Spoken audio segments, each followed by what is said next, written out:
Hello दोस्तों, welcome to the Brain Box. एक बार फिर से आपका स्वागत है आपके अपने YouTube channel the Brain Box में। दोस्तों, आज इतिहास की वो घटना जिसने मानव को एक अलग ही पावर दिया था। जी हाँ दोस्तों, जब मनुष्य ने अपने साहस और बुद्धि के दम पर प्रकृति की एक और बाधा पार की थी। आज हम बात कर रहे हैं मनुष्य के हिमालय पर चढ़ने की, वो कहानी जो आपको रोमांच से भर देगी। जी हाँ, इस डॉक्यूमेंट्री में देखेंगे किस तरह से मनुष्य ने समस्त बाधाओं को पार करते हुए हिमालय की चोटी पर अपना झंडा गाड़ा था।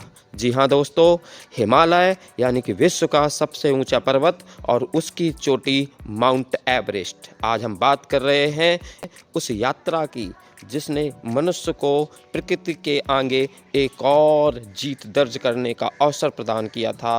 और तो चलिए बिना देरी किए शुरू करते हैं इस रोमांचक यात्रा को। और आप कमेंट बॉक्स में अपना सुझाव ज़रूर दें कि आपको आज का ये वीडियो कैसा लगा। अगर आप हमारे चैनल पर पहली बार आए हैं तो इसे सब्सक्राइब ज़रूर कर लें। दुनिया के सबसे बड़े शिखर माउंट एवरेस्ट को सर करने की शुरुआत 1921 से ही हो चुकी थी, लेकिन उसकी चोटी तक कोई नहीं पहुंच पा रहा था। और एवरेस्ट की चोटी तक पहुंचना इतना आसान भी नहीं था, क्योंकि वहां तक पहुंचने के लिए बेहद ही मुश्किल और खतरनाक हालातों से गुजरना होता था। क्योंकि 29,028 फीट की इस मंजिल के रास्ते में बहुत सारे मौत के दरवाजे हैं। इस मिशन में कई लोग असफल हुए, कई लोगों ने अपनी जान गंवा दी और बहुत सारे लोगों का शव तो आज भी उस बर्फीली चट्टानों के भीतर दबा पड़ा है, जिसे आज तक वापस नहीं लाया गया। लेकिन फिर भी साहस के शूरवीरों ने हिम्मत नहीं हारी और वो एवरेस्ट की चोटी तक पहुंचने का लगातार प्रयत्न करते रहे। इन कई सारे साहस वीरों में से ही एक थे नेपाल के शेरपा तेनसिंह। सन 1952 में नेपाल के शेरपा तेनसी के दिमाग पर एवरेस्ट को सर करने का जुनून सवार था। तब स्विट्जरलैंड के रेमंड लैम्बर्ट और शेरपा तेनसिंह ने एवरेस्ट को सर करने का प्रयत्न किया था, लेकिन वो उसमें निष्फल साबित हुए थे। 1952 में तेनसिंह और रेमंड लगभग पूरे एवरेस्ट पहाड़ को चढ़ गए थे, लेकिन बेहद कठिनाइयों के चलते उन्हें एवरेस्ट की चोटी से महज 1000 फुट की दूरी से ही वापस आना पड़ा। मंजिल से इतने करीब होकर भी वापस आ जाने का दुख उन दोनों को था, लेकिन तेनसिंह ने हार नहीं मानी। फिर से एक साल बाद सन 1953 में तेनसिंह 7 अंग्रेज और 2 न्यूजीलैंड के पर्वतारोहियों के साथ एवरेस्ट के अभियान के लिए निकल गए। तेनसिंह और एडमंड हेनरी की टीम ने पहाड़ चढ़ने की शुरुआत 9 अप्रैल 1953 के दिन की।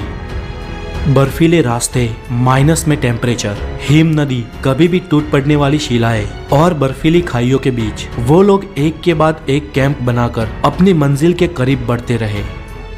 लगभग 20,000 फुट की ऊंचाई तक पहुंचने के बाद एक छोटी सी दरार को पार करने के लिए हेनरी ने डाइव लगाई, लेकिन उनके भार के कारण बर्फ की चट्टान वहां से खिसक गई और वो हमेशा के लिए उसमें दबने ही वाले थे कि पीछे से समय रहते तेनसिंह ने रस्सी फेंकी और हेनरी ने उसे पकड़कर अपने प्राण बचा लिए। अगर तेनसिंह ने वो रस्सी ना फेंकी होती तो हेनरी उस वक्त अपने जीवन से हाथ धो बैठते। खैर, एडमंड हेनरी और तेनसिंह की टीम धीरे धीरे एवरेस्ट की चोटी से नजदीक आते रहे। उनसे पहले चढ़ाई को शुरू करने वाली चार्ल्स इवान की 9 सभ्यों की एक टीम थी, जो तेनसिंह की टीम से पहले एवरेस्ट को चढ़ने वाली थी। अगर किसी कारण इवान्स की टीम एवरेस्ट में चढ़ने को निष्फल हो या चढ़कर वापस आ जाए, उसके बाद ही तेनसिंह की टीम को आगे बढ़ना था। हेनरी और तेनसिंह की टीम ने लगभग आधे से ऊपर एवरेस्ट को सर कर लिया था। एवरेस्ट की चोटी से पहले आने वाली ये आखिरी छोर सबसे खतरनाक माना जाता है, जहां पर पहुंचते पहुंचते कई लोगों ने आखिर में अपनी जान गंवाई है।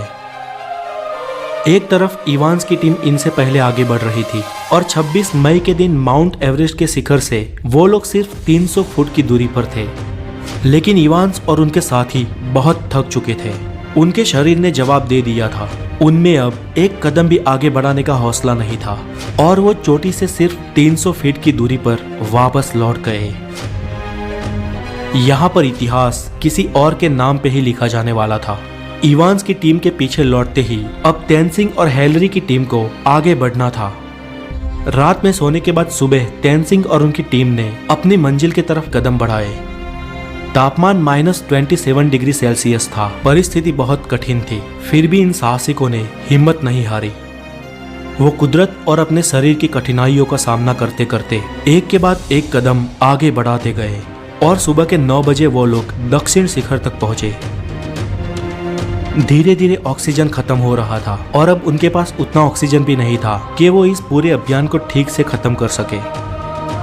तेनसिंग की गति धीमी हो रही थी, उनके पांव धीरे धीरे भारी हो रहे थे।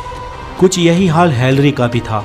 हैलरी ने तेनसिंग की तरफ देखा, उनको कुछ समय के लिए रोका और उनके ऑक्सीजन की नली को साफ किया क्योंकि उनको सांस लेने में भी तकलीफ हो रही थी।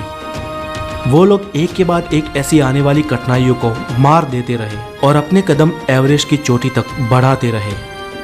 और आखिर में 29 मई 1953 के दिन शेरपा तेनसिंग और हैलरी का नाम इतिहास में दर्ज हो गया, जब वो सुबह के 11:30 पर दुनिया की सबसे ऊंची चोटी 29,028 फीट यानी 8,848 मीटर की ऊंचाई पर पहुंचे। तब उनकी खुशियों का कोई ठिकाना नहीं था।